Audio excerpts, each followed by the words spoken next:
Men Yunusov Abdurashid Qurbonboyevich SDK Group An xorijiy korxonasini bosh direktori lavozimida ishlab kelaman. Korxonamiz 2009-yili tashkil topgan.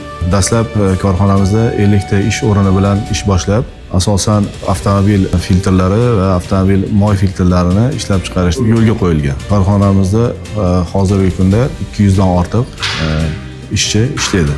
50% dan 70% gacha mahalliylashtirishda yo'lga qo'yganmiz. Qog'oz bilan shu metallni import qilamiz. Qolgan hamma komponentlar, nimalar o'zimizda ishlab chiqariladi hozirgi kunda. 2021-yildan beri avtomobilga, og'ir texnikaga va stanoklarga filtrlar va moylarni ham ishlab chiqarishga yo'lga qo'yganmiz. Avval ichki bozorda import o'rnini bosuvchi filtrlar ishlab chiqarilgan bo'lsa, eksportni ham yo'lga qo'yib, hozirgi kunda Qozog'iston va Afg'onistonlarga eksport qilishni amalga oshiryapmiz. Kelajakda endi jahon bozoriga chiqish rejalashtiryapmiz. Shu barcha tadbirkorlar nomidan, o'zim nomidan, davlatimizning mustaqillik 35 yilligi bilan barcha O'zbekiston xalqini tabriklaymiz.